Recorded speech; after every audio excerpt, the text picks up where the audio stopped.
Hi മക്കളെ, നമസ്കാരം. എല്ലാവരും 10ാം ക്ലാസ്സൊക്കെ കഴിഞ്ഞ് +1 പുതിയ പരീക്ഷയെ അഭിമുഖീകരിക്കാൻ പോവുകയാണ്. ഗവൺമെൻറ് ഓണപ്പരീക്ഷ +1കാർക്ക് ഇല്ല എന്ന് പറയുന്നുണ്ടെങ്കിലും പല സ്കൂളുകളിലും +1 പരീക്ഷ ഓണപ്പരീക്ഷ എന്ത് ചെയ്യുന്നുണ്ട്, നടത്താൻ പോകുന്നുണ്ട്. ക്വസ്റ്റ്യൻ പേപ്പറുകളൊക്കെ തയ്യാറായിക്കൊണ്ടിരിക്കുകയാണ്. 10ാം ക്ലാസ് വരെ നമ്മൾ എഴുതിയ ഒരു പാറ്റേണിൽ നിന്ന്, മാർക്ക് പാറ്റേണിൽ നിന്ന് വ്യത്യസ്തമായിട്ടാണ് +1 മലയാളം പരീക്ഷ നമ്മൾ അറ്റൻഡ് ചെയ്യേണ്ടത്. അതെങ്ങനെ? ചിലപ്പോൾ നിങ്ങളുടെ ടീച്ചേഴ്സ് ഇടുന്ന ക്വസ്റ്റ്യൻസിൽ ചില മാറ്റങ്ങൾ ഉണ്ടായേക്കാം.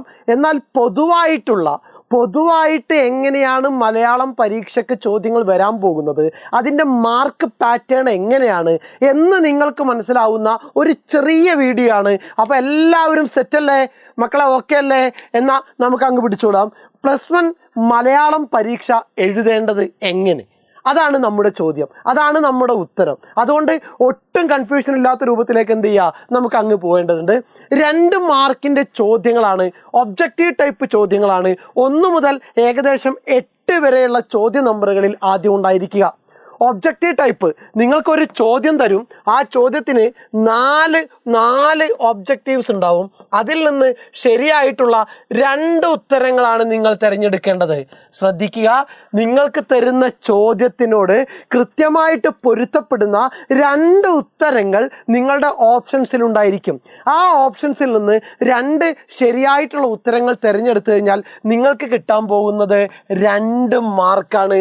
ഈ 2 മാർക്കിൻ്റെ ചോദ്യങ്ങളാണ് ഏകദേശം 1 മുതൽ 8 വരെയുള്ള ചോദ്യങ്ങളിൽ നിങ്ങൾക്ക് കാണാൻ സാധിക്കുക. സെറ്റാണോ? അപ്പോൾ ഒബ്ജക്റ്റീവ് ടൈപ്പ് 10ാം ക്ലാസ്സിൽ അറ്റൻഡ് ചെയ്തതുപോലെ ഒരു ഉത്തരം മാത്രം മാർക്ക് ചെയ്തു പോകേണ്ടതല്ല. അപ്പോൾ ചോദ്യത്തിൻ്റെ മുകളിൽ തന്നെ കൊടുത്തിരിക്കുന്ന നിർദ്ദേശം മക്കളെ വിട്ടുപോകാതെ എന്ത് ചെയ്യണം, നിങ്ങൾ വായിച്ചേക്കണം. താഴെ തന്നിരിക്കുന്ന സൂചനകളിൽ നിന്ന് ശരിയായ 2 ഉത്തരം വീതം തിരഞ്ഞെടുക്കുക എന്ന് കൃത്യമായിട്ട് പറഞ്ഞിട്ടുണ്ടാകും. അതുകൊണ്ട് 10ാം ക്ലാസ്സിൽ തിരഞ്ഞെടുത്ത പോലെ ഒരു ഉത്തരം മാർക്ക് ചെയ്തു പോയി കഴിഞ്ഞാൽ നിങ്ങൾക്ക് കിട്ടാൻ പോകുന്നത് 1 മാർക്ക് മാത്രമായിരിക്കും. നമുക്ക് ഒറ്റ മാർക്കും വിടാതെ വേണം എന്ത് ചെയ്യാൻ വേണ്ടിയിട്ട്, പൂർണ്ണമായിട്ടുള്ള മാർക്ക് നമ്മൾ എന്ത് ചെയ്യും, നേടിയെടുക്കും. അതുകൊണ്ട് 2 മാർക്കിൻ്റെ ഒബ്ജക്റ്റീവ് ടൈപ്പ് ചോദ്യങ്ങളാണ് ആദ്യ ചോദ്യ മാതൃകയിൽ ഉണ്ടായിരിക്കുക. ഇത് ഓർമ്മയിൽ വെച്ചേക്കുക. ഇനി വരുന്നത് 4 മാർക്ക് ചോദ്യങ്ങൾ.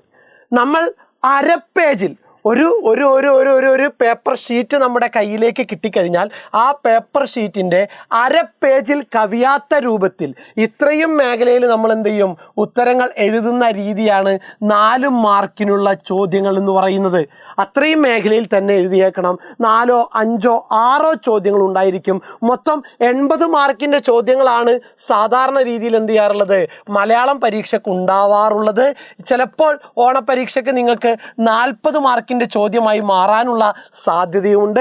എന്തായാലും എന്ത് ചെയ്യുക, നിങ്ങൾ 4 മാർക്കിൻ്റെ ചോദ്യമാണ് വരുന്നതെങ്കിൽ അര പേജ് എന്ന് പറയുന്നത് ഇത്രയും ഭാഗം മാത്രം എന്ത് ചെയ്യുക, നിങ്ങൾ ഉത്തരം എഴുതുക.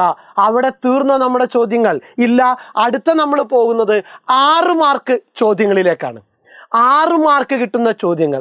6 മാർക്ക് 10ാം ക്ലാസ്സിലും 9ാം ക്ലാസ്സിലും നമ്മൾ എഴുതിയത് എങ്ങനെയായിരുന്നു, ഉപന്യാസ ചോദ്യങ്ങളാണ്. ഇത് നമുക്ക് ഉപന്യാസമല്ലെങ്കിലും ഏകദേശം ഒരു പേജ് പൂർണ്ണമായിട്ട് എന്ത് ചെയ്യണം, നമുക്ക് ഉത്തരം എഴുതിയേക്കണം. 6 മാർക്കിന് വേണ്ടിയിട്ട് ഒരു പേജ് പൂർണ്ണമായിട്ട് എഴുതി തീർക്കുന്നിടത്താണ് എന്ത് ചെയ്യുന്നത്, 6 മാർക്കിൻ്റെ ചോദ്യങ്ങൾ വന്ന് കിടക്കുന്നത്. ക്ലിയർ ആണോ? ചോദ്യം കൃത്യമായിട്ട് വായിച്ച് 6 മാർക്കിന് ഒരു പേജ് നിറയെ ഉത്തരം എഴുതുക. ഈ 6 മാർക്കിൽ തന്നെ നമുക്കൊരു വലിയ പാരഗ്രാഫ് തരും. ഒരു പാരഗ്രാഫ് തന്നിട്ട് ആ പാരഗ്രാഫിനെ ബേസ് ചെയ്തുകൊണ്ട് 1, 2, 3 2 മാർക്കിനുള്ള ഒരു 3 ചോദ്യം കൂടി എന്ത് ചെയ്യും, അതിൻ്റെ കൂടെ തരും. ഇങ്ങനെ ഒരു ചോദ്യ പാറ്റേൺ കൂടിയും +1 പരീക്ഷകളുടെ ക്വസ്റ്റ്യൻ പേപ്പറിനകത്ത് നമുക്ക് കാണാൻ സാധിക്കും. അപ്പോൾ കൃത്യമായിട്ട് നിങ്ങൾക്ക് സംശയം ഉണ്ടെങ്കിൽ പ്രീവിയസ് ക്വസ്റ്റ്യൻ പേപ്പർ ഒന്ന് എടുത്ത് നോക്കിയാൽ എന്ത് ചെയ്യാൻ പറ്റും, നിങ്ങൾക്ക് കാണാൻ സാധിക്കും. ഇതും നിങ്ങളുടെ എന്താണ്, 6 മാർക്കിൻ്റെ പാറ്റേണിനകത്ത് വരുന്നതാണ്. അപ്പോൾ 2 മാർക്കിൻ്റെ ചോദ്യം നമ്മൾ പരിശോധിച്ചു. 4 മാർക്കിൻ്റെ ചോദ്യം വരുന്നതിനെ കുറിച്ച് പറഞ്ഞു. 6 മാർക്കിൻ്റെ ചോദ്യം നേരിട്ട് പാഠഭാഗത്തു നിന്ന് ചോദിക്കുന്ന ചോദ്യങ്ങളും ഉണ്ടാകാം.